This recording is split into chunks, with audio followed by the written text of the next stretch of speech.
All right, yes, we are back at it, nice and early, and by early I mean 6:21 p.m.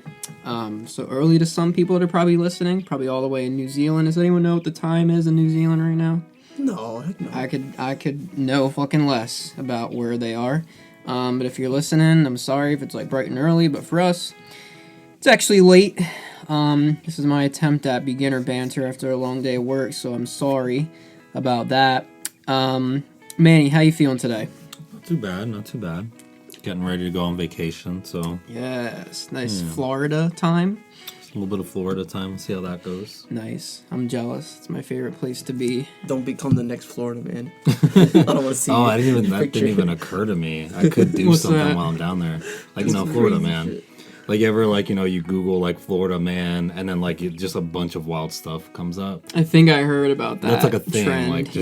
It's people in Florida. It's just, people grabbing alligators by the tail and, swinging them around, and, like a frisbee. That's probably just, normal stuff at that point. Stores and stuff, probably. Yeah, but just crazy stuff like that. So throwing them in stores? Why would anyone do that? With an alligator. That's like a terrorist attack, in my opinion, throwing a fucking alligator in a store. I saw one where the person threw the alligator through a drive-through window at a worker. What?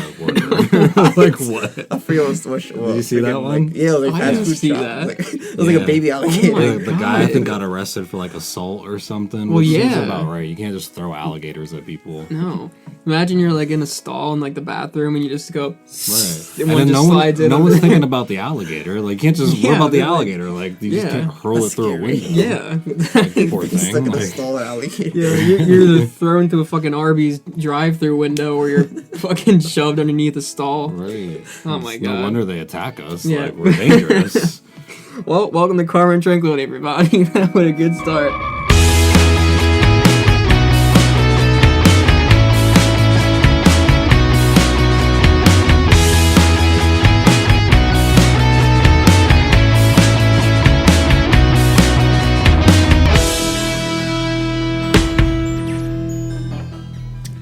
Well, we are safe from alligators here in the recording studio, quote unquote.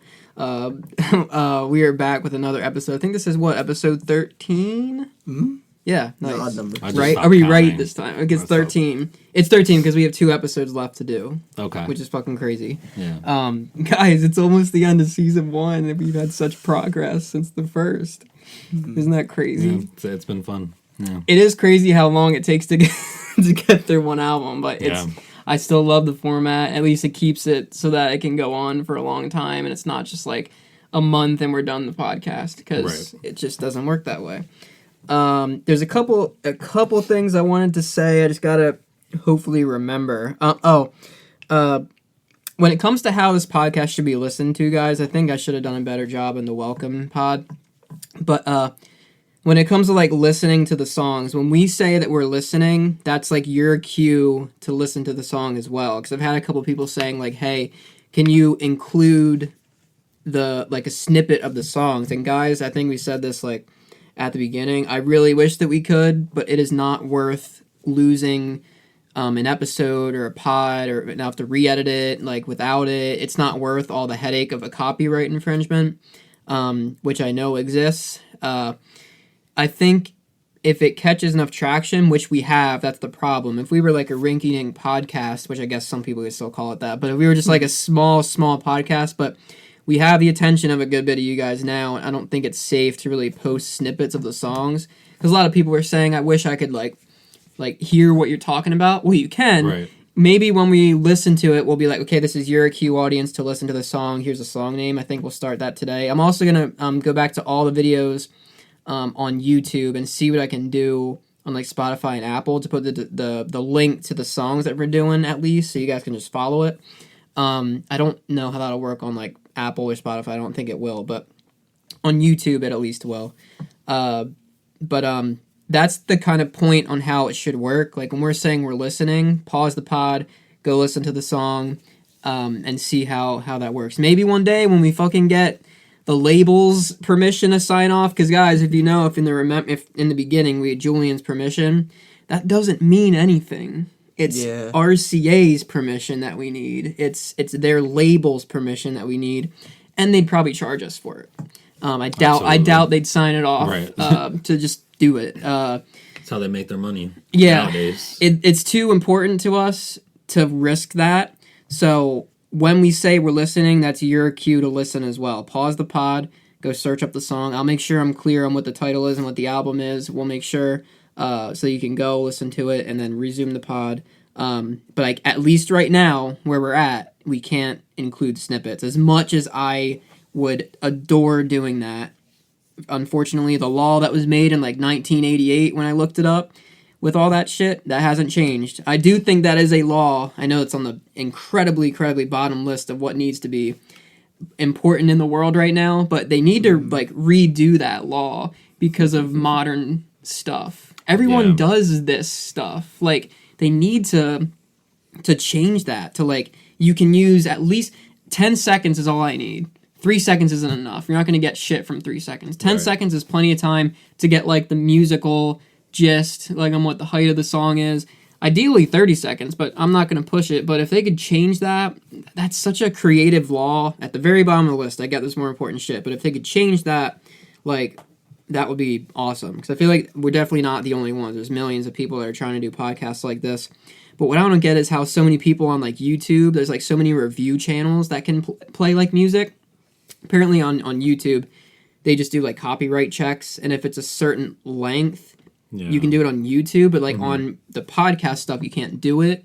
But I see people going over that all the time. So I feel like there's just an hypocrisy around it. Because you see all these big channels with millions of views that do it. And they're fine. Maybe the sponsor or something. They're getting promoted, or someone's probably paying for that. Yeah. So I guess that brings us to our goal. That's a goal for us to get to. Because if we can fucking play parts of the song so you guys can understand what we're saying, that'd be so ideal. But, it'd make it easier. Yeah, but I don't even know where to begin. Well, first of all, we got to get a little bit more traction, but and we got to get a better setup. But anyway. That was a rant, but it was much needed. It was a much needed rant. We've got 2 very, very, very good songs today. So we're out of songs from the Is This It era, so we don't have any more from that. So we're just kind of pulling a couple songs from the Strokes / Julian to put in for the Strokes part of the song. This is a regular episode, it's not bonus. We were doing Instant Crush, which is a Daft Punk song that Julian featured in. And we're doing the final song on the Monkees' debut album, whatever people say, and that's what I'm not, called A Certain Romance. Next week, we're also doing another similar situation because we're out of songs from both of the debut albums, and then the last episode will be the album reviews for both. And then we'll be done with season 1. But this week, we're going to start with Instant Crush. So Instant Crush is a Daft Punk song, guys, the band Daft Punk. It was written and produced by them, everything, and it features Julian, the Strokes frontman, singer. It came out on November 22nd, 2013. It was on their absolute mammoth of an album, Random Access Memories. I don't know if you guys have any thoughts on that album. Have you both listened to that album in full? No. Not recently. You haven't? Holy shit.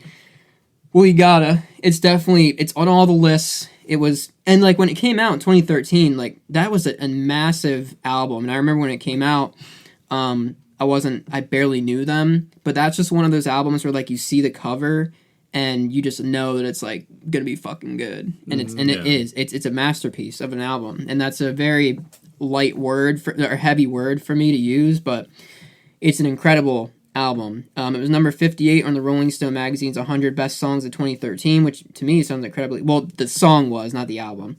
But anyway, it was from that album. It was a single. It was recorded in 2010 and 2012. It took a while to release this. The radio edit is only 3 minutes and 29 seconds. The album version is 5:37. So cut a little bit there. Julian did have a hand in writing pieces of it. He is credited on as a writer on it. This was actually the second single, I believe, on this album. If I'm not mistaken, let me just fact check myself super quick. I'm wrong. It is the 4th. Get Lucky was the first one. Okay. That makes sense. Yeah, Get Lucky, then Lose Yourself to Dance, which is another Lose Yourself to Dance. You know that one? Either. Oh, and Doing It Right. That one's a weird one to have a single, but Instant Crush was the 4th. There was 5 singles. Released November 22nd, 2013 is when this single was released. This is a big one. This album and this song is a big deal. But before we get too into it, let me give you guys some quick facts. This song was streamed a whopping 584.4 million times. So, Sheesh. over 500,000. Okay. Or sorry, 500 million Right. times. So, incredibly high count. Will, do you have anything, like, quick facts that you wanted to share before we get into it? Give it a listen. I liked how they presented it to him. Like when they met, they like talked to Julian. They're like, "Hey, do you want to get coffee?" They had met in like 2010. I forget where at, but like, oh, they like met up for like a coffee, and then they showed him like a demo version of the song, and then he got so excited. Like it wasn't like it was just like music, and didn't have any vocals or anything to it, and he was like, "Oh, like I'm definitely into that." So it was just like really cool how he was just so excited to like make music. I'm with them. literally just I can picturing picture them that. at like a coffee shop, but they have the helmets on. Yeah. Julian's just normal. It's so funny. Have you seen what they look like? I think I've seen them before, It's but so it's been weird. so long that It's so weird. Yeah, they don't look like what you would think they would look like. But it's been a while, so that'd be a fun thing to look up. Before we get super more into it, let's give it a listen. So, guys, here's your cue. Instant Crush, featuring Julian Casablancas, by Daft Punk, from their album Random Access Memories. So, Spotify, Apple Music, just type in Instant Crush or Instant C. I'm sure it'll still pop up. On Spotify, Apple Music, YouTube, whatever you use, look that up now. We're about to give it a listen. You guys ready? Let's do it. All right, 3, 2, 1. Give it a listen, guys. Pause the pod and let's go. Yeehaw. All right, fellas, that was Instant Crush featuring Julian Casablancas by Daft Punk from Random Access Memories, 4th single on their 2013 mammoth of an album. I've loved that song since the first time I heard it, which was pretty recent where I heard it and like understood what it was, because I heard this album back when it came out, but I knew no fucking clue who Julian was at that time. So I was like, this is just one of the guys from the band. Just and I didn't some know. guy. Yeah, I was ignorant. But when I heard the song and knew who it was, I was like, holy shit. I have a lot of thoughts on this one, but we'll let Manny go last. But Will, what are you first impressions here? First impression, I just wrote this in my notes. So it was a fresh note. I think it's like a funky version of like Romeo and Juliet when you really pay attention to the lyrics versus like the song And the music video. Yeah, Like especially the vibe of it, video. yeah. That's just first impressions. Music Like, video is really Romeo. good, by the way. Like it's more of like an art piece. There's like wax figures made of the two characters, and it's a really good like love story. Kind of like at the end, like with Romeo, they both died, right? So like that's kind of like what happens, just didn't work out. in wax figure form. So it's a really and then you get Romantic plenty. tragedy. Yeah, you got plenty of shots of Julian doing his fucking thing, which I know we're all here for. Just standing up on a podium doing his dances and pointing and random shit that he likes to do. Manny, what do you got? This is your first time hearing that. It was cool. It reminded me of like the kind of music that was popular when I was like a senior or like 11th grade, around that time. That's very much like what year did this come out again? 2013. Mm-hmm. Okay. Yeah, so May pretty close. I was a sophomore in college. I was a sophomore in high school. Okay. Yeah, no, I was already. So like my last year school was 2008. So kind of like that's what everybody was listening to at the time. Like that would have fit in perfectly with that. Daft Punk was really, I think that's when they were at like their height. Yeah. So kind of like right in that same mold. It was interesting. It was pretty cool. Yeah. Before we move on, you want to hear some of like go ahead. the top songs of that year? Yeah. Just so we're still talking like in that era. Because I think we probably talked about, no, I don't think we've gone to like any of the Daft Punk songs. This is the only one. There's two. Yeah. So Harlem Shake was ranked number 4 on Billboard's Hot 100. Harlem Shake. Oh god. That was like the trend. Lord is also really big on there. She was a lot on there. I just put Lord. Was Just that put when her. the Heroin album came out? I don't know what the name of the album is, but I think so. Pretty sure that is the song the name. Royals. Yeah, that's Is the that on Heroin. It's Yeah. something Heroin, or I don't remember, but it's like the black cover with her name on it. Yeah. Guess who's number 100? Of what? 100? On Yeah. that year was the Monkees, 'cause that's when AM came out. No, they weren't. that should have been They weren't higher. even on What? there. They Well, weren't I was hoping, but the way he said it made it seem Right, like I like, wouldn't it know. was connected. You know them. Wait, it's number like 100 is what? The artist or the a band or the song? Like, is it an album ranking or is it just like Don't a tell song? us yet. No, it's just like single like songs. Oh, okay. Damn. Is it Panic? No. Fall Out Boy? You gotta give us a. They were give us on a there. hint. I'm getting there, but no. Well, 2013 was Give when you a hint? yeah. The frontman is actually a front woman. Paramore? Mm-hmm. Okay. Nice. We So got 2013, wait, that was... That's too good of a clue. I don't know how to say it. 2013, that was their self-titled album, so was it Still Into You? Yeah, it was number There 100. you But go. if you look at all the other songs, I'm That's like, wild. it that deserves was to be only way up 100. there. Yeah, I thought it was very popular. So. 2013 was like the year for me because I'm pretty sure that's when Fall Out Boy. Because like back in this year, like Fall Out Boy was like my everything. Like that was They were like, number 40. yeah, it was Fall Out Boy, Paramore, Panic, 21 Pilots, like all those got. It was that Yeah. year, and that's the year that Fall Out Boy said they weren't coming back from their hiatus, but then they did, and they came out with Save Rock and Roll. And I was in English class. And I like made an audible noise, and I still remember everyone looking at me, and I was like, "Sorry, that was a cough or something." Right. And it wasn't. It literally just involuntarily came out of my body when I saw that they came back, and I was like, or something. So 2013 was big because the Paramore self-titled album, which is my favorite album of theirs, Save Rock and Roll, Fall Out Boy came back. I think 2013 was the year that Panic released Too Weird to Live, Too Rare to Die, so that was like This Is Gospel and like all that Miss Jackson stuff like that. They were on there too. Yeah, and I'm pretty sure Mumford & Sons album came out that year. I was big into them. Pretty sure Muse was around there or something with them. So, like, it was like a massive year for like the bands that I was like obsessed with at that time. So 2013 was like, to me in my mind, 2007, 2013, and 2015 are like 3 years that stick in my mind for like best music of my life. Not the best, but like the times that I remember when shit came out from my favorite bands that were actually really good and not bullshit. Yeah. So 2013 was a big year for music, so that's cool that they were on that as well. But yeah, I mean, for me, in terms of like things that stood out to me, I personally think this is one of Julian's best like vocal performances. When you can keep the falsetto like that through a whole song, because he's pretty much falsetto through that whole song, like in different octaves. Like the main verse is, his voice is still like that's not full falsetto, but you're not regular like he's just the whole song, and then the chorus he's like full like stuff like that. He used to do. You don't know like how tough that is to do falsetto for a whole entire song and have your throat in that position for 5 minutes and 38 seconds. Like, obviously it's in takes, but still, like, to have your vocals at that and still perform at that level. And, like, Julian, like, sometimes when he... And you can tell there's a little bit of, like, auto-tune in this, but, like, that's just what Daft Punk does. But, yeah, like... That's what was most interesting to me was, like, what is the fusion going to be? And it was very heavily, like... Sounds like a their robot, style. which makes sense. They had him on a vocoder, I don't know how to say that. It's like a little microphone that makes you sound like robotic, yeah. Oh, and that makes sense. But still, like, you could still tell he wasn't doing his stroke Julian stuff, where, like, he let his, like, stuff go out the way he does. Yeah. Like, he like, made this a profession. Not that's not, you know what I'm trying to say? Like, kind of like when you're trying to impress someone in an interview, but then when you get the job, you kind of relax a little bit, and you still do a good job, but you're not just, like, putting up airs for people. Not that he was doing that, but you get what my point is. Like, it's recorded a little bit differently than usual. So to me, Julian's vocals in this are some of my favorite Julian performances that he's ever done. It's so catchy.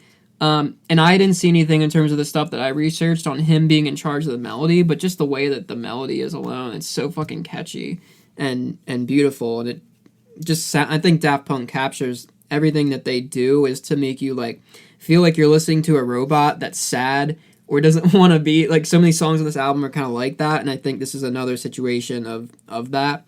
So I think a lot of the credit obviously goes to the band that produced the song, but Julian did a great job with bringing the vision to life, I would say, with how it was supposed to sound, because not everyone, you couldn't put everyone in that and have it sound that good. I think his falsetto is just so good where it works with that song. I also want to give a shout out to that guitar solo. It's not anything crazy, but it sounds really fucking cool. It sounds like a a siren like going up. And then they layered like 2 or 3 guitars on it when they were doing that. It was really cool. It's a really cool sounding guitar solo. It doesn't always have to be complicated, but it's one that at least sticks in my mind, and that's when you know that it's a good solo. If you can like remember something about it, kind of like last week with New York City Cops when he goes like that part always, like when I think about that song, that's my favorite part to like listen to. Sorry, I hogged that up, but that's what stood out to me first listen. What stood out to you, Will? What part? First listen, like right now. I feel like his like hot, like how your falsetto, like you're saying. But always pay attention to like because I want to hear this song without him. I haven't listened to like instrumental version of the song. So I was like trying to picture what would that sound like, and mostly just to get into like the synth, like the piano was like doo, doo, doo, doo, doo, doo, doo, and it keeps going like up and down. Yeah. That part I love. So like the synth is like probably the best instrument that sticks out to me in this song. Yeah. It's like so light too. Like it just like. If you notice, the guitar is following the sound of that, which, again, adds, like, a nice layer on top of it. They're both going, ding, ding, ding, ding, and the guitar's going, ding, ding, ding, ding, ding, like, in its own way. I love when shit happens. What about you? Well, what stood out to me was, like, kind of how you said it's a catchy song. Like, there's a lot of layers to it. The lyrics are interesting. Like, I was more so into that than the actual music video. They're really good lyricists, and like they all had a hand in the lyrics. But Daft Punk's always been good with lyrics, and it's a long transcript of lyrics. They don't repeat themselves a lot besides the chorus, but they have three verses in this song. So at least for the main edit. Sorry, go ahead. You're right. It is a longer song. You'd think like I don't know. When I think of Daft Punk, I don't really think of lyrics. It's obviously, it has more of like a. What's the term? Like their music is heavily like EDM, like that level. So like lyric wise, like it's not the first thing I think of. So like that's a cool fusion because anytime you throw someone like Julian in the mix, like those lyrics are gonna, if you're not like a lyrically infused type of band, you'll get like a jolt of that with Julian coming on a song. So that was a cool. It's a cool mix. Yeah. Will, you got some notes that you didn't get to share? Let's see. Oh yeah, thank you. Some people probably would have got mad if I didn't say this. There's like a version that Cage the Elephant covers. I've seen a lot of people commenting, and I listened to it. That it definitely sounds a little bit different the way they produce it, the way that they perform it. It's a little different. I prefer the Daft Punk version, to be honest. I don't see how someone can like that version, but it is what it is. Is it just as like so you've heard it? Yeah. Is it like in the same style? No, it's very like Cage the Elephant style. Like I don't know like what their style is. It's not like screaming. Well, like, I'm pretty sure Cage the Elephant did a cover of this. Yeah, that's what he's talking about. Yeah. Oh, I thought you were saying like Daft Punk does it on their own. No. Yeah, he was saying Cage does like a version of this, and I was wondering. I think I listened to that before. I think it was weird. Yeah. Like the voice is very like this. Is it like that? Like it's just the lyrics. I was not into that. Yeah, there goes my hero. Watch it like that. Yeah, like that's it. Yeah. Okay. If I remember correctly, I didn't listen to it, but you can tell me from right. Yeah, no, that's exactly like a good way to say it. It's just not meant to be done that way. Yeah, but it's cool that they did it. Like, yeah. I'm pretty sure they're like diehard fans love it, but I was like, I don't really care for this. I mean, if they have to professionally record a cover, I'm sure they love. If you're a famous band, you pay to have a cover recorded. I'm sure they love the song. Shucks, I love that band too. That group, they're really cool. Their music is cool. I do have a pretty good description of what the song means. If you guys want to hear it, I'm gonna do my best to like read the most important parts of it. The song's about a guy, his friend, and his friend's girlfriend, who is also his friend. So, piece that together. Okay. About a guy, his friend, and his friend's girlfriend, who is also his friend. So, he's friends with someone who has a girlfriend, he's friends with both of them. Yeah, right. I love triangle. Yeah, so identification purposes... Oh, by the way, this is from MemeLord004 on Reddit, so thank you for this description. They said, let's call them Matt, James, and Jen, respectively. The three friends hang out together, but Matt loves Jen, maybe a bit more than a friend. It's an impossible romance/connection.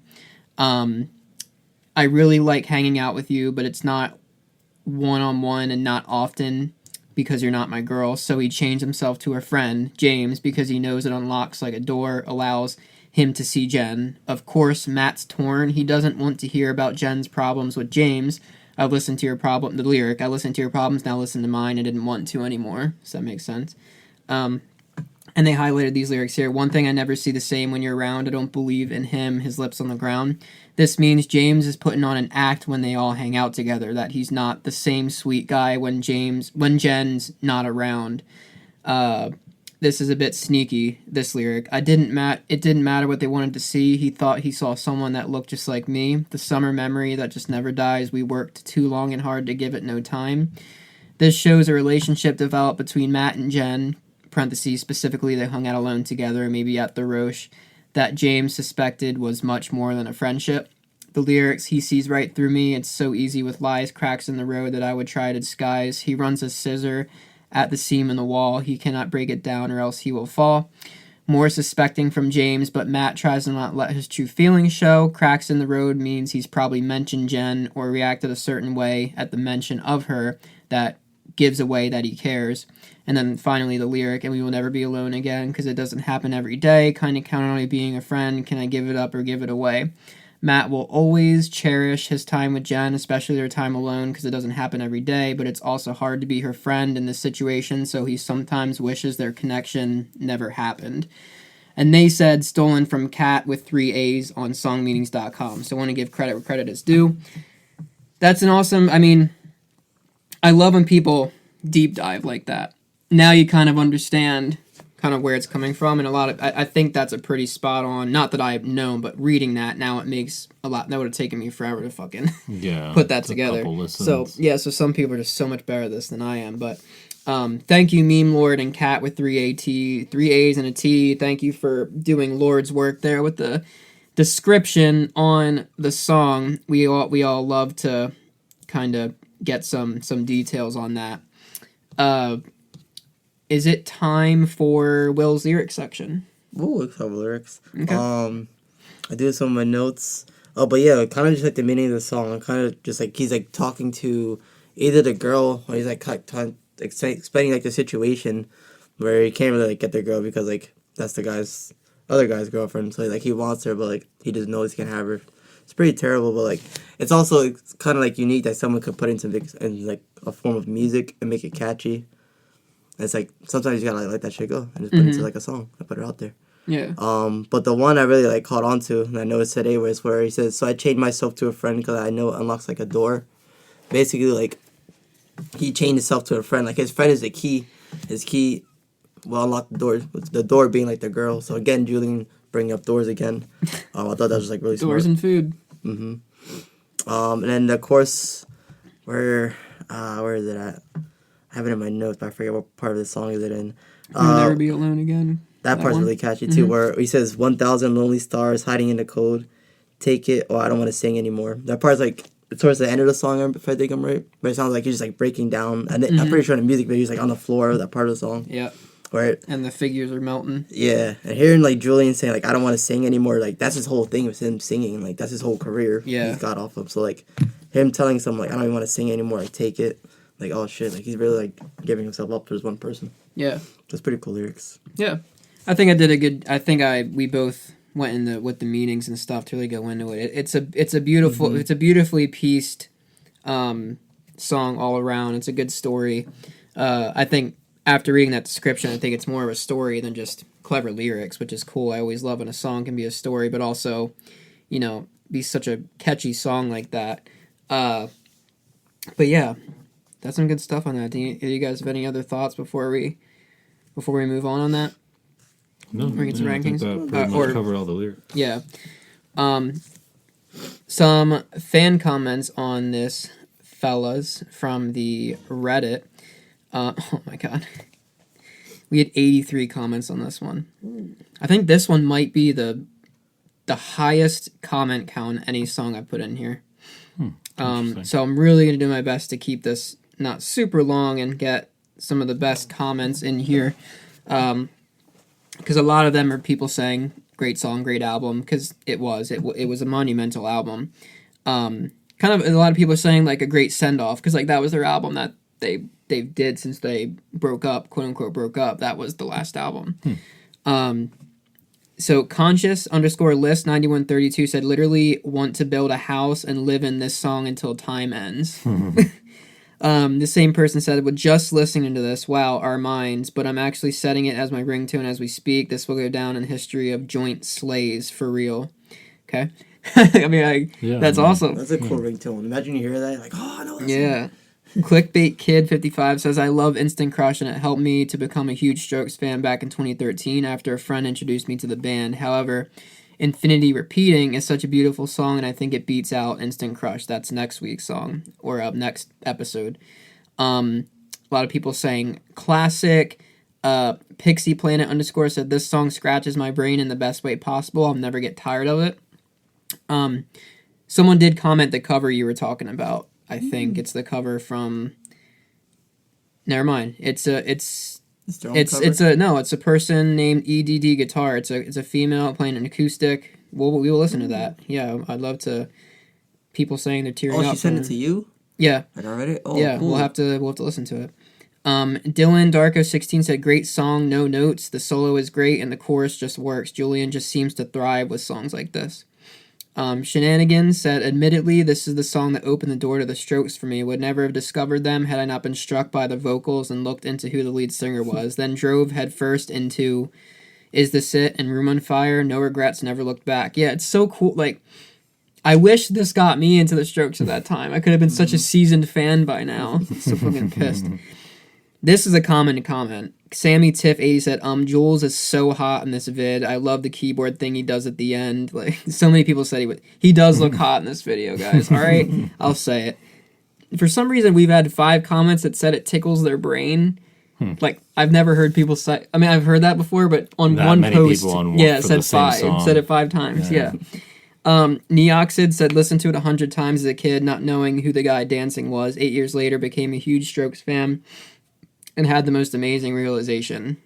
A lot of people saying game changer, literally perfect. A lot of people said first time hearing Julian, and a couple people did mention the Cage the Elephant thing. Heartbeats Music said a masterpiece, ! The first time I heard it, I had to get used to Julian's vocoded voice, but it quickly grew on me. I especially love the ending with the plucked synth. I always loop that part because it's so addictive. And do we really need to say more about the music video? From Julian's outfit to the dolls to the lighting, the whole aesthetic fits the song perfectly. I do agree with everything there. And the next comment, FS10241006, too many numbers, change it. Arguably Julian Casablancas' greatest musical contribution. Damn. Okay, hold on. Well, I wonder if he means like contributing to someone else's song. I hope that's what he means. Right, I would hope so. I'm pretty sure that's what he means. I just think he misused the word contribution. Yeah, that's like a broad scope there. I think that's what he means. I really respect on his name, on his like actual, his band's work. Karhala said, "I love it, but it feels more like the Voids than the Strokes." How would you say that, Manny? Personally? Oh, for sure. I was worried that this was going to be like so Voids like that I wouldn't like it at all, like whatsoever. So I like that someone said that. Yeah. Educational-Heart 869 said, honestly, top 3 songs my entire life. Don't care if something else comes up. I grew up thinking this was the biggest piece of art ever. I love that. That is awesome. Hauntingly beautiful song. That is a good word for it, haunting. It does sound like that. Yellow Weedrat said, feels almost like an outtake from Phrases for the Young. I do agree with that too, except it's better than anything on that album, in my opinion. I was getting confused. That's what I'm saying. Like, I thought this song was like, I would get confused with this one and 11th Dimension. Yeah, I do agree that it does sound a lot like that, and that's where I would put it.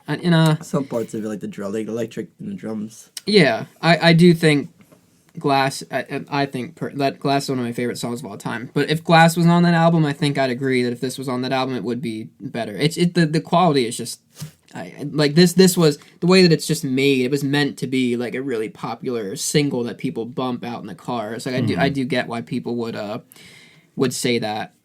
Just a couple left here, or a couple we're gonna go over. Ciatis Unfurrow said the fact that just the start of the chorus with no prior context made me automatically close my eyes and start swaying and sync to sync can explain how I feel about it better than I could in words. Just an overall vibe. And then someone said accomplished dash I 7218 said sometimes the best stroke song isn't even a stroke song. Yeah, it is a very, very good song. I think we're gonna cut it there. A lot of people saying they love it, love the dance moves. Cool, thank you guys. That's incredible. 83 comments on that. That's like I think a record for comments on a post there. Julian does play it live sometimes without the voids. without Daft Punk, and that's pretty cool. Like Yep. they let him do that. Like, yeah, you know what, we killed it. This song, just do it. Mm-hmm. They're not like some people will like be really bitchy about that. I feel like no, this is our song, our property, can't do it. Or they like sue him maybe after he sings or something. Yep. Rankings, fellas. I'm gonna go first. Okay. 5 out of 5. Just gonna throw it out there. Oh my god! Yeah. Actually, right. Dude, that's been your first 5 since Hard to Explain. Because I've been like, not that like I'm like this song doesn't deserve it. There's some songs I know deserve it. This is one of them. Mm-hmm. It's just one that grew on me since I first heard it. And like the more I hear it, I'm like, oh shit, like this is amazing. Yeah. Now that we're like deep diving it, I'm like, oh, this is even better. Like hearing like the synth in it, hearing the different parts in it, it's just like, damn, I don't even know how someone can make this song. Yeah. But like hearing like it's cool because now we have like Daft Punk and then you have Julian, which is like two totally different like artists, but they come together in one song. It's like, damn, it's pretty cool. Yeah.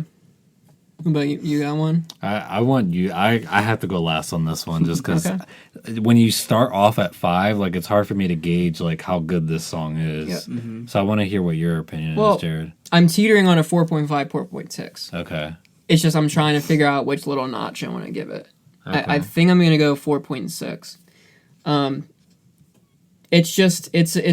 Now I do want to listen to the radio edit because my only gripe with it is it is long, and I think the third verse it works where it is, but I think I want to listen to the radio edit to see what they cut because I think I might like it if it's a little bit shorter. My problem with it ever has just been like I think they probably just repeat the chorus too many times at the end, and that's what makes the song go on longer. But either way, like it's one of those songs like when I first heard it, between the music video, between the vibe, between the lyrics, between the sound, between his vocals, it's so close to I can't give it a 5, but it is just a top-notch song that if it's on, I rarely skip it. Okay. It's very, very rare. It's too catchy. It's too well produced. It's Daft Punk. They're fucking great, and Julian's vocals are top-notch. The musicianship. They have a solo in there that sounds so unique, and you can recognize it anytime you hear it. The only thing it doesn't have in there is, well, it has bass line, but it's synth based, like stuff on the bottom. Like I'm pretty sure it's synth based, so it has an aspect of everything. The drums are electronic, but they still sound cool. So I think I'm gonna stick with 4.6 on this one. All right. Well, I'm gonna give it an even 4. Okay. I think if I heard this, like, maybe at the time that it came out, I would have liked it a lot more, and then it would have just been, like, a higher ranking for me just because, you know, sometimes you factor in, like, the time in which you listen to it. Yeah. But so hearing it for the first time now, like, and with how my music taste is now, it is still a really good, catchy song and everything that you guys mentioned. It just doesn't have like I just don't have like that background with it. So I think 4 is like respectable. It's really good. Yeah. Yeah. No, I'd agree. That's a fair assessment. Cool.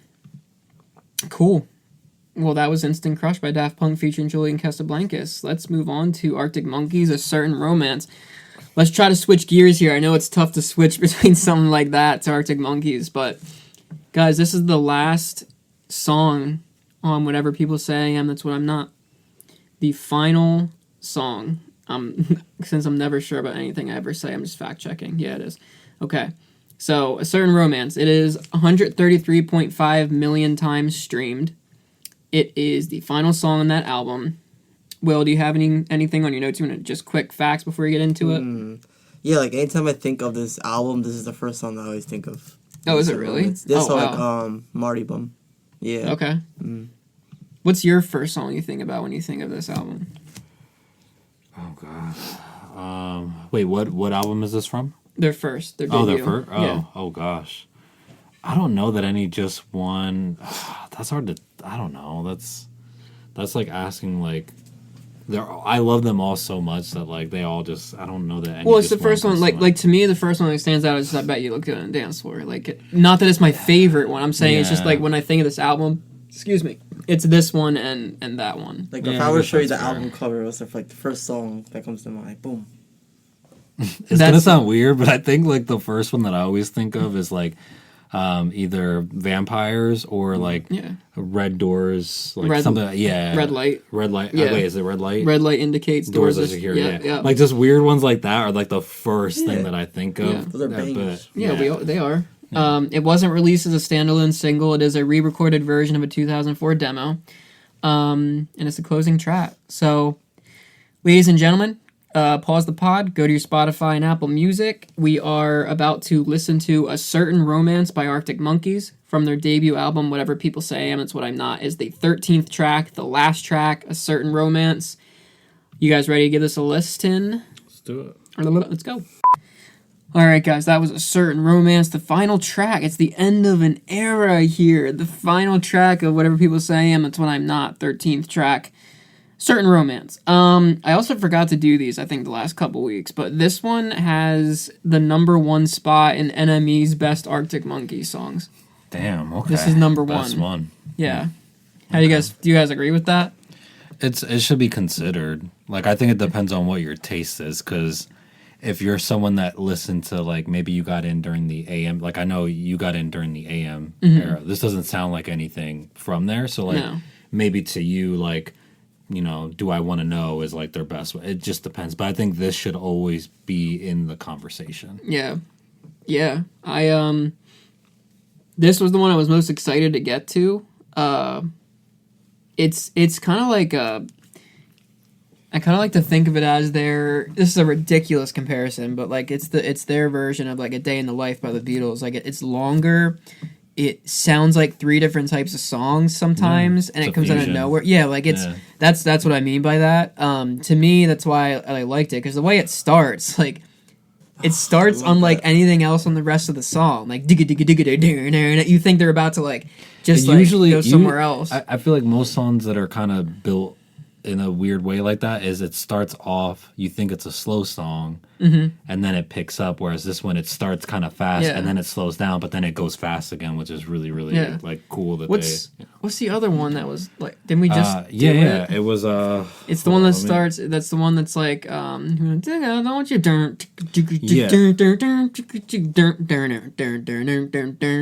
yes, that's the one I was we just fucking did it.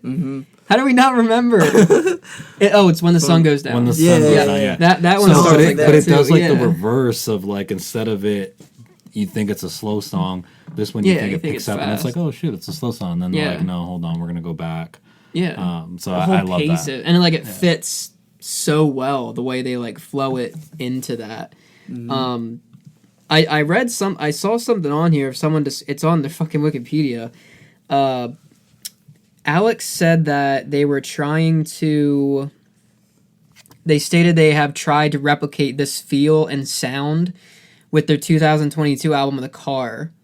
I don't get that at all. On the whole album specifically? Yeah, well, they said they tried to replicate that feel. Okay, so let me read the whole quote. Where's the... I mean, it's not even a quote. It literally just says Turner stated that they have tried to replicate the feel of and sound with their 2002 album, The Car. It features 2-minute guitar solo intended to express emotion through the instruments themselves. Maybe that's what they mean. Yeah, the not guitar in terms solos. Of sound. Yeah, I guess I should have read the whole thing. So I think in terms of like the way, because this is 2 rhythm guitars, a bass, and a drum. Like it's a pretty heavy, like combination. And a lot of people are saying that like this is the song. That they feel is what like got them comfortable with who they were. It was a demo that came out of the Beneath the Boardwalk CD that they turned into a regular song. So when you guys go to listen to this song, it begins completely different than what you think it is. It's like a George of the Jungle. Yeah, but what's weird is like this song is not the song that people talk about at least when I talk to people, it's not this song. Like I thought I was weird for really liking this song a lot, because for some reason when I talk to Monkees fans, like they don't they don't mention this one. Well, this is so like so different. early on that like most people don't mention anything from this album. Yeah. But like this is like that's why I said I get if it's not your favorite or your all time whatever you want to label it, but it should be considered, right? Like that. This is definitely in their top 10 no matter what, right? Like Yeah. it has to be. Yeah. It's like you said, it's like 3 different types of songs mashed into one. And what's so cool is like you think about again how young they were at this time. Would you be able to musically fuse like different sounds like that when you were a teenager? Probably not. Especially like that's hard enough to do on your own, let alone with a bunch of other people. So Yeah. like it's just such a cool I wish to be like a fly on the wall when they like were piecing this together, and then when they hit the final product of like the last time that they played it, like in closed doors, where they're like, "That's it." Yeah. Like that's the moment that I want to hear this song. Like, Yeah, if I heard them playing this in the recording studio, I'd be like, let's get these guys a check. Let's go. Like imagine hearing like Yeah. just the solos and like all that pieced together is just that must Yeah. have been a really cool day for sure. I think I think comparing it to a song just has so many levels. It's like I love songs that are like that can be 4 different types of songs in one song. And this is that, and it's not even too long. It's 5 minutes and 30 seconds. So like it's the longest song in the album, but like doesn't feel to me that it didn't way. feel that No, long. because it's so fun. That's It's how so good. that's how you do a long song right when you're listening to it and you don't feel like it's gone on too long. Because I don't think it did. Like it is a long song, but I'm not going to look at it and be like, oh, this was too. Well, I think what too sets it long. apart from like the Daft Punk thing too is like they like the chorus repeating, right? Mm-hmm. Instead of that, you just got like this crazy long solo, Yeah. right? And it was like it's hard to do a solo like that where like you just kind of feel like everybody's shining. You even 'Cause had there a was, like, bass that bass- solo. there was a bass Everyone solo. had a solo. The But then beginning, I would. during like the actual like guitar solo, like the drums are going crazy in the Yeah. background, so it just Yeah. feels like everybody is just on Yeah. solo mode, but Yeah. it fuses together. Matt was on point with those drums. This does still feature Andy Nicholson on bass. He left the band after this album, but so we'll go into what stood out to us. For me, it was obviously the bass. I love that bass line. It carries the song, in my opinion. It's a very strong line. It was done by Andy Nicholson. He was the bassist for their first album, and I think he left after this one. But it's so catchy, and then when they isolate it, it's so good. And I have to give credit to Matt, like on the drums, like that shit. The whole song, like Right. everything was like was fucking perfect for him. But when I get a good bass line, like the bass on this one was great. Everyone was on point. The guitars were beautiful, and what they did with it. This one truly is a ensemble of where like you can literally say every single instrument on this song has its own, like you said, has its own time, like to stand out to anybody. This is one of them, and that's rare. On this album, it's pretty common on this album because this album is just like lightning in a bottle for someone's first debut album. That's what's crazy when we think about this. Is again, guys, like this is their first album they ever fucking made, like their first LP. It's incredibly well done. And produced and made and sounds like it could be made now. It's crazy in terms of how it feels, but that's what stood out to me the most. I think like for me it was like I love the vibe of it, and what I mean by that is like it's got like a surfer-ish tone to it, like surfer rock. Yeah. But the best way to Beach describe Boys. it, it's like but it's just like that's what when I think of like British rock music, like that's what I think of. I don't know why, because it's not like it's a surf and turf, part of the world, but for some reason, like when I think of that type of sound, like so that's what stands out to me the most is like that way about it, and then kind of like you said, the what I like about it is how they kind of like they carry each other through this song, right? Like Jared mentioned how they're so young at this point, but it just shows you how good. Usually when you're that young and you're in a band, like somebody's leading the charge, right? Like I think for the Strokes when they first started, it was probably Julian gathering everybody together and like, look, this is what we're gonna do. Whereas in this song, like nobody is carrying the other. That's a very Everybody, good point, they're all actually, like, dude, they're all like, they just feel like all of them are titans on this song, and like nobody needs help. No one needs to overshadow or overcompensate, right? Like you start a band and like, okay, sometimes like maybe your bass player or your guitar player is not as good as, you know, the drummer or vice versa, and it doesn't fuse, it doesn't click together right away. Here you could see, like, man, they were hitting on all cylinders, and they were just fucking kids at the time. Like, that's just blows my mind. That's really what stands out the most to me. Yeah. That's a really good point. To feed off what you just said, this is like other songs listening now, and this is being like the last song. This is like watching all the Marvel movies in order. Yeah. And now you It's got the to the Endgame. Avengers, Dude, or like yes, Endgame. that's You're like, fuck yeah! And now like everyone's there supporting each other. It's not like you said, it's not there one person like going off. Yeah. I mean, yeah, there is like solos, but like there's not one person like leading. They're all doing it together. It's like in the Avengers where they all get their moment to kind of come in and like, but they're all. You're not like, this is Alex's song. Like, no, this is the Arctic Monkeys. Like, this is the whole band. This is who we are. And I love too that it was like a send off of like what they could do, because you got bits and pieces of this song throughout the album, but then it's kind of like they hit you hard on this one. It's like, hey, just in case you guys forgot while listening to, like, we can do We this. are monkeys. Right, like this is, we're just gonna leave you off with this, you know, and it's a cool way to like send off the whole album. I love the intro too, like how indie it sounds. Like I love the drums, of course, but then when it goes to like the really soft like guitar, I guess it's called. I guess it's playing. It's It a reminds queen. me of It's like queen. what's that movie? School of Rock, where he's teaching him how to play the drums, and he's like, "All right, just do this," and he's like, "No, that's George of the Jungle." Yeah. That's literally what they did here. Yeah. It was a. George It of sounds the like "Do Jungle Me a deal. Favor." Yeah, it The does. beginning. Yeah, just way more George of the Jungle-y.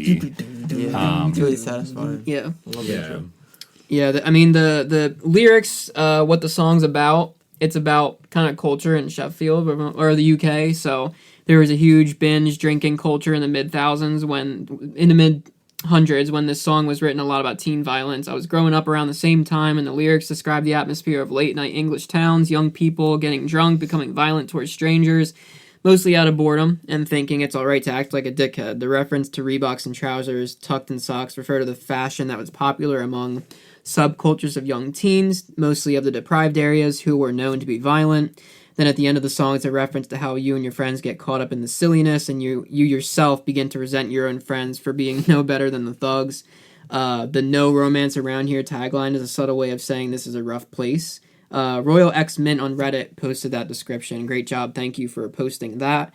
So I think literally the whole theme of this album is just describing their life as Sheffield boys. Is that like a good... Yeah. I feel like every time you read the meaning, it's about getting drunk or being chased by the cops, and like it was just like the time and place that they lived in. So I think this whole album, that's really what it is. And then I think once they move on to the next album, things start getting a little bit broader. So that's the meaning for it there. A personal meaning I got, I like just like a little like I wrote down this morning, because I saw the same thing you said too. But kind of like, especially like how fun the song is, like.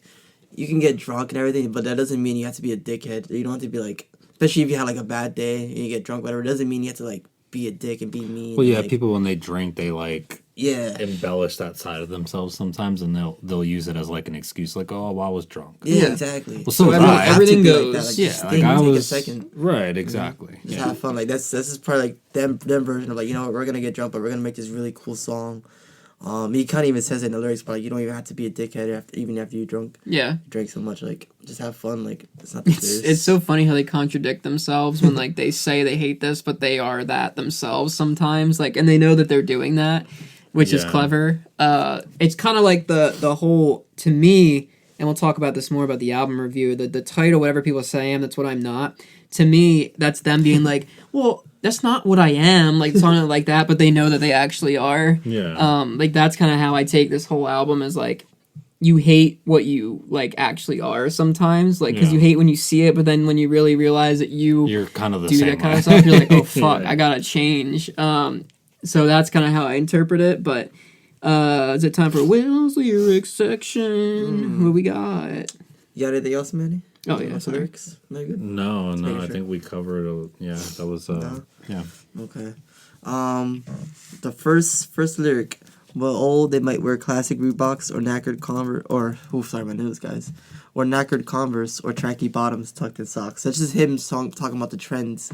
Like You guys know growing what up, Trekkie bottoms are? No. tracky bottoms. Do you?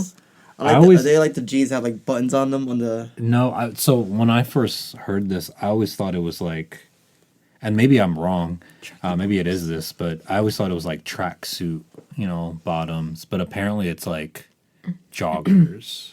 Like those are Trekkie bottoms, apparently. Yeah, so very similar to like what younger people over here wear too. Yeah.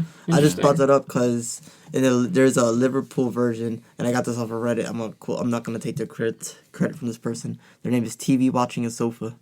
It says in the Liverpool 2005 live version of the song, instead of or tracky bottom tucked in socks, he sings or Burberry or Hackett tops. So it's pretty cool that like he's talking about like his country's like style and like trends. It's pretty cool. And what else we got? We did talk about like the whole meaning of the song, where it's just like Yeah, we kind of covered the lyrics a little bit there. Like, I feel like we did it and, for like, both violent songs. I was teens. like unintentionally spoke about everything. Yeah, guys, it's Life About Sheffield. Again, like this album is not what you're gonna go to for lyrical genius, like brain ticklers, what people like to say on Reddit. There's no but food either. it's there's no food in this one, which sucks. He says does bring up like alcohol, so it's just a couple. I know. We He's can't not talking reach, about though. food. He just What did we about say that. last week where we were reaching? Did we? Oh, they said kitchen or something. Something like pepper. That was he one of peppered his them. face. Yeah. I don't know, Oh, that's that it. was That's one of it. them. And I was like, Yeah. he's probably talking about We can't. We peppers. gotta be fair. We gotta be fair to him. Yeah, I don't have too much on the lyrics for this one. It's more of a musical masterpiece, guys. If you're looking for what I call the day in the life of Arctic Monkeys, this is it for me. It's incredible. It's a great song. It is a great song. Again, certain romance. Arctic. I almost said Uncle Monkeys. Uncle Monkeys. That'd be a great cover Uncle band. Monkey, yeah. Uncle Monkeys. That would. It's like an old 50-year-old guys trying to do these songs. Yeah, now I know what I'm doing when I hit 50. Yes. I'm doing that. Uncle Monkeys. Yes. The drums. the But yeah, guys, can't say enough about this song. This is my favorite song on the album. I'll say that. It's beautiful in every single way. Lyrics, music, composition, production. It's a masterpiece. I do want to say I love like I know we kind of talked about the music parts of it, but I want to talk about like the drums too. How he plays it really soft in certain parts, where it's like and you can hear Alex's voice, and I feel like that part, especially like when you hear like the lyrics part of the song, because Alex is like, he's not being a dick, he's not like condescending in the lyrics. He's like saying like, hey, like this is what's going on. But it could be better. Like you don't have to be like a dickhead and everything. I like that part because the drums are playing like they're not heavy. They're heavy at certain parts, but the drums in that part are really light. So it's kind of like a light, more like a heartfelt message, and that's what make the song like fun and not like he's not trying to like make us do something or like direct us. It's just like have That's fun. beautiful, Squill. Thank you. And that's a good observation. Thanks for right coming on. to this podcast. And this Yes. Will's dressed like a cute little sailor right now. cute little sailor. Yeah. I love this. I'm gonna beat you up for that. What? The blue and white. Am I It wrong? is like a sailor shirt. I Yeah, know. I'm not saying the shirt looks like a sailor. It's just the blue I and could white. see it now that you said He looks that. like Steve Harrington when he's in the Scoops Ahoy. Like He kind of has like the long hair too. yeah. I can see it. It's not a bad thing, not by any means. Little If anything, sailor. Jared's gonna want to hang out with you more. Yeah, and I'm gonna steal your shirt. No. Some fan comments Buy on here, one. guys. Cham-Clouder said, "I think the Beneath the Boardwalk version is better than this version, and it's one of my favorites by them." Two people said one of their best songs in Love. Georgie underscore B123 said the drums at the start. It seems like multiple songs in one. The guitar is so pretty. Probably my favorite from whatever people say I am. That's what I'm not. Goran 420 said the best one. Saber Hagen 26 said that's my favorite song by far. And Eric the Boy said this was the first time I saw them live. Awesome to see. It's from the clip that I posted on Reddit.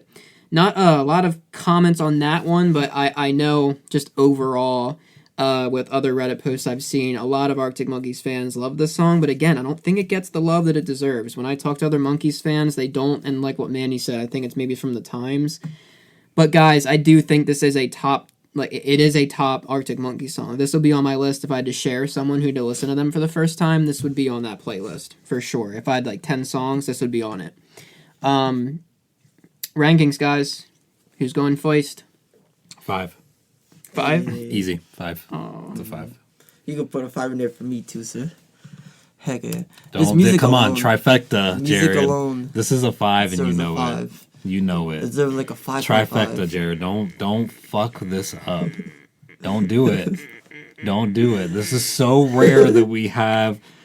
You know, like the dunk contest, there's always that one judge that like Nah, That was a that wasn't. nine. Yeah, that was a 9. Bro, Like, just give dude, he did like a double, triple backflip under the legs. Like, come on, You can't even do that. What are you talking about? right? 9. Like a 9. Jared's gonna 9 this right now. He's gonna bottle it, as they would say over there. Don't bottle this, Jared. Come on, come on. 5. It's a 5. Easy. I feel like like you guys ever watch golf, right? And it's just like the guy's about to putt, and then like they're talking at a normal voice, but then as soon as he lines up, they're like, "All right," and you can see here he's staring at the screen. He's trying It's a 4.8. God. Guys, I told you, 4.8. it's my favorite song off the album. It is fucking great. It's the highest ranking song I have from this whole album. So it's 4.8. I just can't. I know my standards for a 5. This song is fucking great. I think it's the best song on the album, but I know. What was the point two that needed to? What would be something in there? Like, was it the length? Was it No? Like I said, the length is fine because it doesn't even feel like it's 5 minutes and 30 seconds. Mm-hmm. I think the lack of a bridge is part of it. Like again, the music makes it sound like 4 like different songs, but when he's singing, it's really just the verses and the choruses. There's not like a little change in what he does like vocally that way. And I've already said before, like I'm a big bridge guy. If you can make a really catchy bridge, because this is getting really into. So you just needed a bridge, basically. No, it's even hard for me to just because when I say that out loud, that's stupid. But when I know it's a 5, I'm like, I know it's a 5, and like this was the closest one to it. But I know I know what's gonna be 5s for Arctic Monkeys. Like, and I'm trying to go off of that. When I hear this one, I almost never skip this song. But I know that I have an even better time singing, like moving to like and jamming. This one is a very good jamming song. But there's other songs coming up where I know that it's a 5. What to did me, you give Human Sadness though? Human Sadness, that was 4. Oh, okay. But again, that was back That was when before, we were yeah. that probably would have been a 4.4, 4.5. Like, that song doesn't have a bridge, but like you didn't give Dude, it a 5. that has plenty where that doesn't need a bridge. Yeah. That That's what I'm fucking saying. song is I could have sworn to crazy. give it a 5. But that's what I'm saying. No, I wouldn't I because give it a this song, I think overall for me, I'd rather listen. I can't, I have to give it That's that. okay. But yeah, it's the highest rated song in this album for me. And again, I think if we went back, View from the Afternoon, I would have given a higher score too. I gave it a 4. I probably would have given like a 4.6 or 4.7 or something. Yeah. They both would. Those both are. Sometimes I get them mixed up in my head. So how does View from the Afternoon start? Well, I think like that's one of the reasons why this song isn't that, because when you see a certain romance, and I've been guilty of this too, like, oh yeah, I know that song. I'm not gonna put it on right now. I'm gonna look for something else. Because like it's one of those that like once you hear it a bunch of times, you're like, oh, there's other Arctic Monkey songs that you don't hear that often. Yeah. And so I feel like this one blends in with a couple of the other ones from this whole album kind of has that problem where there's a lot of good ones. Yeah. But it's like not something that you typically listen to because it doesn't sound like a lot of their current stuff. Yeah. So it just gets kind of overlooked and then like bunched up with the other ones, and then like how Jared says, like, oh wait, is that this one? How's that one start again? Even just a couple minutes ago, we had that problem. Well, I'm pissed I can't remember how it... Right when I hear the first note of View from the Afternoon, I'll remember. Yeah. But for some reason, I'm blanking. But that's another reason, too. Like, a 5 I can pick out... excuse me. A 5 I can pick out without issues. You know what I mean? Like, so I can't be pressured into a 5. I won't do it. I just won't do it. The ones that I would put a 5 deserve its credit on why it's a 5. So I think 4.8 is incredibly fair. I do think personally, I think that's the best song on the album, for sure. But guys, that concludes the Whatever People Say and That's What I'm Not album. Both albums finished. We still got one more episode before we get to the album review. Because, guys, the whole point, and like this could change next season, but the whole point is to try to get 15 bonus, 15 regular. That's kind of what I had in mind in terms of numbers. I'm a numbers guy. I like it to be even. Not even, but like a good number of episodes. I don't want it to be 13 this season, then 20 next season. Like, I want it to be the same, if possible. That could change, but for this season, I have one more regular set, which is gonna do an EP song from the Monkees and the other Daft Punk song from Strokes or Julian. And yeah, we'll see how that goes. But yeah, that's that. Anyway, guys, fans, that was Instant Crush by Daft Punk featuring Julian Casablancas and A Certain Romance by the Arctic Monkeys. What have you been listening to recently? I'll go first. 21 Pilots' new album came out. Did I say that last time? Mm-hmm. What? But if you still listen to it, that's okay. Did I? Shit. Oh. You're still listening Is there any to it. That's songs still that, that's like, okay. Fuck, did I? Mm-hmm. Start rapping Yeah, right now. one. Just give some lyrics. What's your favorite song off the album so far? Snapback right now. I haven't heard any of it. So Snapback. I'm not a big 21 Pilots person. I just Yeah. want to start right off the bat. I get it. They have a really specific cool sound, but I'm not a huge fan. So which one was it that you said? Snapback. Snapback. Okay, I'll check My that out. favorite one at first listen was At the Risk of Feeling Dumb. Yeah. But Snapback is my favorite now. I think because of the meaning, the music video, and just the way that it sounds, it makes me feel things. Mm-hmm. Like the sound of the music. Okay. I like was it Vignette?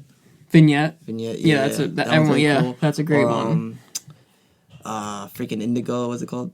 Oh, see, that's the only song on the album I don't like. Well, I mean, Yeah. I didn't like it at first, but then it grows on me. It grows on me. Yeah, I'm sure it will. I mean, I do think that album is playable front to back. Yeah, it's pretty I really do. I am okay with listening to all of them, but that's the only one that I'd be like, eh. But that's what I've been listening to. I don't think anything's popped up for me. My favorite is Backslide though, but that's a good Vignette one. or Backslide would be my top two from that album. I don't think anything's popped up. I keep saying every week, I've been so into podcasts. I've been kind of struggling to get some new stuff in there, but I gotta make time for both now, apparently. But that's what I'm still listening to now. I'm still stuck on that. Okay. I do want to go revisit Billy's album again, but I really don't see that changing too much. But anyway, Manny, what do you got? Or do you have one that do you have one? Anything? Yeah. What, Okay. I haven't really been I've been kind of not burnt out with music, but I haven't been listening to any new music. Taking a break. Still a little bit. I'm kind of on the opera wave still. So I listen to play music or screenplays, the Phantom of the Opera. Mm-hmm. That one I've just been listening to a lot. But specifically though, the 2011 play version of it, because there's a movie which sounds a lot different and it sounds cool, but the play version it sounds way better the way they're singing live, and then that little electric guitar that sneaks in there, and it's what the fuck, that was perfect placement. Whoever thought of that to put that in there was wow. There's not many plays where you can have electric guitar, certain instruments in there. Whoever just had that idea was perfect, man. Yeah. I love that song. What about you, Manny? Yeah, so kind of like you guys, and I said this last week too, I really haven't been listening to a lot of music, been kind of gearing up and trying to pack and all this other stuff, but so I just thought, okay, I'm just gonna shout out one of my favorite bands that I don't typically see a lot of people talk about unless you like that genre. But do you guys know Joyce Manor? I know the band. I know the Okay. name. I'm sure if I heard a song by them, I'd know. Yeah, they're kind of I would say they're very garage rock. It just seems unpolished and it's loud and it's very just what I remember in high school, those house parties and there would be a band there. That's the type. Think of Enter Shikari, that kind of thing. Mm-hmm. Their early years, kind of a similar thing like that. My favorite song by them is called "The Jerk." If you want a reference point, Is it a reference to the Steve Martin movie? maybe I don't know. I don't know my Steve Martin, but Damn. but it is. But a lot of their songs are very quick. I think "The Jerk" is under 2 minutes long. So if you don't and that's what I mean by it's loud. It's garage, grungy. Oh, I get what you mean. Yeah, Yeah. it's yeah, there's sometimes not even a chorus. It's just them talking. Only or, the truth. So yeah, check them out if you're kind of into that kind of stuff. Cool. Yeah. Awesome. Well, fellas, that was Instant Crush and A Certain Romance. It has been another pleasurable week for Karma and Tranquility. We will be back with the next episode, which will be the final regular episode, and then the album review. And then we are on to season 2, which I'm so excited for, guys. I'm very excited for that. I have been itching to get to those albums. I'm so excited to talk with them, talk about them. Oh my You're God. gonna talk to the albums? Yeah, I'm nervous. Nice. I'm about to talk to Room on Fire and Favorite You Worst just come Nightmare. in here and Jared's just talking to his vinyl records. I'm mainly excited. I'm mainly excited that I don't have to say the long ass title of the album anymore. That's what I'm most excited Yeah, for. that's true. Yeah, Favorite Worst Nightmare. Whatever did- people saying is what I'm not. Yeah, We too did many. struggle in the beginning. We did. Weird There are song. some weird song names on the next one, but at least it's easier to fucking say. Anyway, fellow Americans, please like, review, follow, and all that fun stuff. We love you guys. People that listen, please continue to give us feedback. Some of them are And not Americans. I keep saying Yeah, you that. keep saying I'm Americans sorry, and you're really my like fellow you're putting us listeners. in a box. I'm sorry. One of these sorry. bands isn't even American. I'm sorry. I'll stop doing the Americans thing. Anyway, listen, y'all. This is the southern part where I end every episode where I talk like this for no fucking reason at all. I'm sorry, mister. I'm sorry, mister. I don't have any money. I'm just a baby. Just a baby. All right, fellas. I love you all Not a so big much. All right, see you guys. Bye.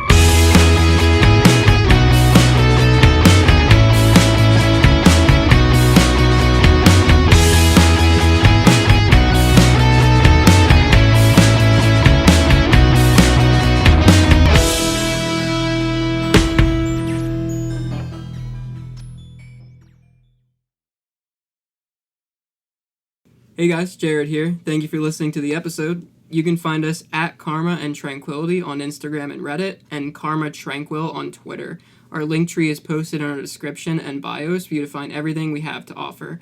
We post a full episode every Wednesday and a bonus episode every Friday.